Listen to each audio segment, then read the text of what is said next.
Hello guys, welcome back to my channel. In this video we will do questions related to stem and leaf diagram. So I will try to cover up all kind of questions. So without any delay, let's start. So I have one question here, number 20 from some paper of 2021.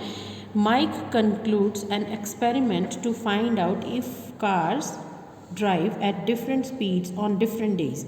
He collects data about the speed of cars on the road between 12 pm and 1 pm on 2 different days. His data is shown in back-to-back stem and leaf diagram. First of all, you need to know what is back-to-back stem and leaf diagram.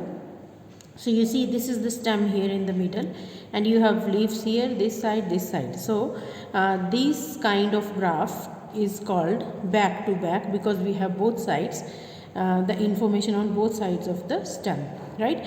So this is the key here. Key is 241. It represents, that means this is 42 kilometer per hour and this one is 41 kilometer per hour on Thursday. So the question is, work out the difference in speed. It's difference in speed between the fastest car on Monday and the fastest car on Thursday. So we have to see the fastest car on Monday. So Monday's fastest car is here, you can see.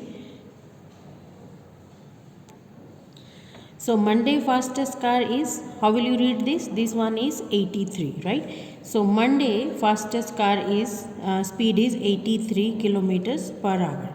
Then Thursday, for Thursday the fastest car is this one. How will you read this? This is 84, right? So this is 84 kilometer per hour. But our question is to find out the difference. So the difference is 84 minus 83 is 1 kilometer per hour. So answer is 1 kilometer per hour. We already have unit here, so you're just going to write down 1 here, right? Now part B, Mike concludes that the speed of the car is lower when Mike concludes the speed of cars is lower when there are more cars on the road. Explain how data supports Mike's conclusion. So now first of all you need to underline the keywords. We are looking for the speed of cars, which is given to us here in the diagram, is lower when there are more cars on the road. Now we need to look for the speed and the number of cars. So we will see the number of cars. You see on Thursday, if I see this is actually, we can see the a lower speed. See, this is 110 and this one is 34, 24. We can consider this as low speed, right? Low speed in this section, and this is higher speed. If you look around here on Monday, number of cars in Monday are lesser. You can see here we have many here we have many cars here, but here we have less number of cars, but speed is more in the higher section. So we can say, how will we support that result? It's Monday has, we can say Monday has less cars and average speed on Monday is more. So that's why it supports Mike's conclusion, right? So Monday we have more number of less number of cars and speed is higher, right? Here we have another question. The stem and leaf diagram shows the heights in centimeter of 15 students in class 8A and 15 students in class 8B. So we have 15 student here, 15 student in class B. Key is like this, this 14.6, like this means 146. 114, you see you need to know how to read this one. So if 1 is on the left hand side, so we will start from here, 1, 4 and 1. This is 141 centimeters, right? Find the range of heights of students in class 8A. So when it is class 8A, we are just going to look on this side, on left hand side only. And now what is range? Range, you know that range is maximum value minus minimum value, right? So let's see which one is the maximum value here. So maximum value here is for this is, will go here, it ends here, it's 173, so 173, right? And down here, because they are already arranged in order, right? So the down one here, it is 141. So subtract this one, 3 minus 1 is 2, 32. So range is 32 centimeters, right? Maximum value minus minimum value. Now find the median of the heights of students in class 8B. So now we are looking for the median in 8B. So we will just look for this data on right hand side. Now median is the middle value. So we will start striking off or taking the middle value starting from here. This one is gone last, then 150 here, one from here, this one, then 154, this will be with this, and this is going with this one. So we are left with this 5 and 16. So that means it is 165 centimeters, right?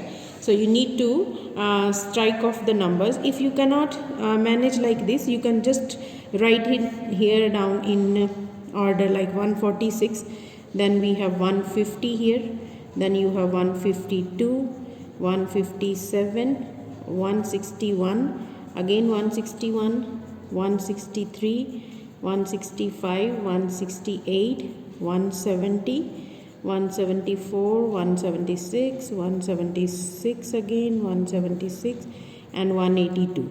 You can write down these and then you can take the middle value. Like I am cutting up from here 1, 2, 3, 4, 1, 2, 3, 4, then 1, 2, 1, 2, this, and you see you are left with 165.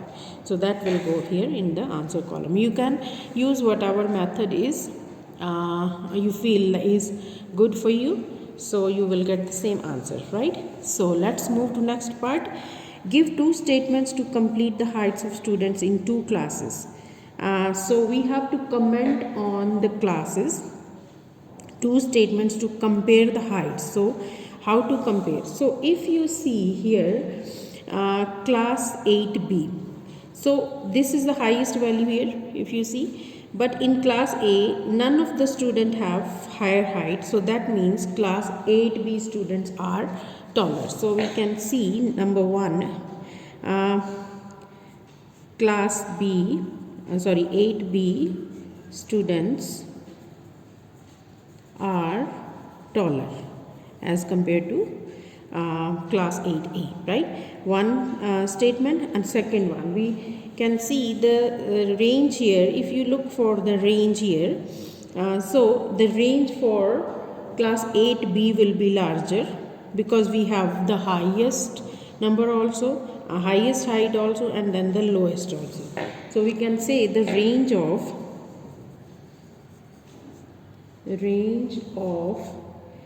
class 8B is larger, right?